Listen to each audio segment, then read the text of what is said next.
Hi hello నమస్తే నవభూమి న్యూస్కి స్వాగతం. మహిళల కోసం సావిత్రిబాయి ఏం చేశారు? అసలు ఆమె ఎవరు? మనమేం చేయాలి తెలుసుకుందాము. పెళ్లికి ముందు ఆమె అందరూ మహిళల్లాగే నిరక్షరాస్యురాలు. సమాజం, స్త్రీ అభివృద్ధి అనే వాటిపై ఆమెకు పెద్దగా అవగాహన లేకపోవచ్చు. అప్పట్లో ఆమె నిరక్షరాస్యురాలే. కానీ వివాహం అయ్యాక ఆమె భర్తే ఆమెకు గురువు అయ్యారు. అక్షరాభ్యాసము నుంచి ఉన్నత విద్యావంతురాలుగా తీర్చిదిద్దారు. ఆమె భర్త సహకారంతో పాటు ఆమె సంకల్పము చాలా గొప్పదని చెప్పవచ్చు. అందుకే అనతి కాలంలోనే దేశంలోనే తొలి మహిళా ఉపాధ్యాయురాలిగా మారారు. ఆమె ఎవరో కాదు, సావిత్రిబాయి పూలే. నేడు జనవరి 3 ఆమె పుట్టినరోజు. 1831లో ఆమె జన్మించారు. మహారాష్ట్ర నాదేడ్లోని ఓ రైతు కుటుంబంలో పుట్టిన సావిత్రిబాయి పూలే పెళ్లికి ముందు నిరక్షరాస్యురాలు. ఆమెకు అక్షరాలు నేర్పిన తొలి గురువు ఆమె భర్త జ్యోతిరావు పూలే. పెళ్ళయ్యాక అత్తింట్లో అక్షరాభ్యాసము చేసుకొని విద్యావంతురాలైంది. ఉపాధ్యాయురాలుగా శిక్షణ పొంది భర్తతో కలిసి నిమ్న వర్గాల బాలికల విద్యకు పాటుపడ్డారు. అందుకు అగ్రవర్ణాల వారి నుండి దాడులు ఎదుర్కొన్నారు. ఎన్నో అవమానాలను ఎదుర్కొన్నారు. ఆమెను అసభ్య పదజాలంతో దూషించడం, రాళ్లతో దాడులు చేయడం, బురద చల్లడం వంటి ఎన్నో అవమానాలను ఎదుర్కొని మొక్కవోని ధైర్యంతో మహిళాభ్యున్నతికి ఎంతో కృషి చేశారు సావిత్రిబాయి పూలే. 1851లో బాలికల కోసము పాఠశాల స్థాపించి మహిళల చదువుకు అందరూ కృషి చేయాలని విజ్ఞప్తి చేశారు. ఉపాధ్యాయురాలిగా, సామాజిక విప్లవకారిణిగా, రచయిత్రిగా ఆమె ఎన్నో కార్యక్రమాలు చేసి స్త్రీ సాధికారత కోసం పాటుపడ్డారు. ఎనలేని కృషి ఆమెది. భారతదేశంలో తొలి ఉపాధ్యాయురాలు సావిత్రిబాయి పూలే. స్త్రీల అభ్యున్నతికి ఆమె కృషి ఎనలేనిది.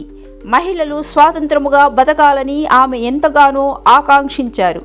ఉద్యమకారిణిగా, రచయిత్రిగా, ఉపాధ్యాయురాలిగా మహిళా సాధికారత కోసం సావిత్రిబాయి పూలే శాయశక్తులా కృషి చేశారు. ఇంతకీ ఆమె కృషి ఫలించిందా అనే ప్రశ్నకు సరైన సమాధానం లేదు. దాదాపు 150 ఏళ్ల క్రితం స్త్రీల అభ్యున్నతికి చర్యలు చేపట్టిన నేటికి 100% సాధించలేదనే చెప్పవచ్చు. ఇంటికే పరిమితమైన డిగ్రీలు. మహిళాభ్యున్నతికి ఇంకా చర్యలు చేపట్టవలసిన అవసరం ఉంది. ఉన్నత చదువులు చదివి ఇంటి పట్టునే ఉంటున్న వారి సంఖ్య పెరిగిపోతూనే ఉంది.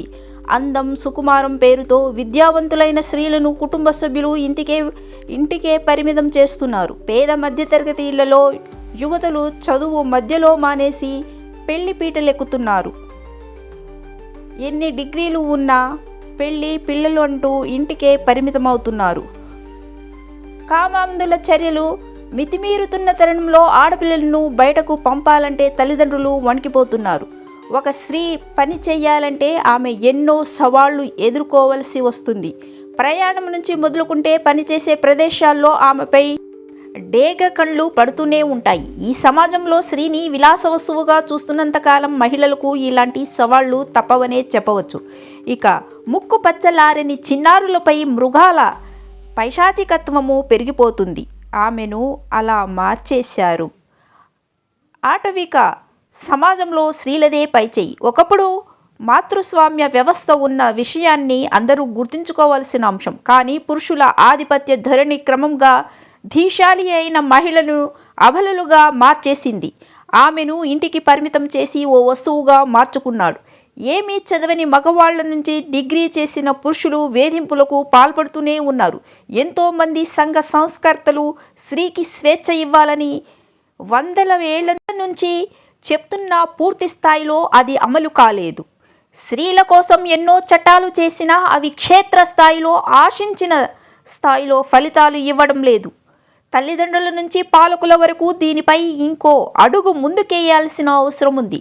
పెళ్లి అవగానే ఇంటికే పరిమితం కాకుండా అందరూ పని చేసుకోవడానికి బయటికి రావాల్సిన ఆవశ్యకత ఎంతైనా ఉంది.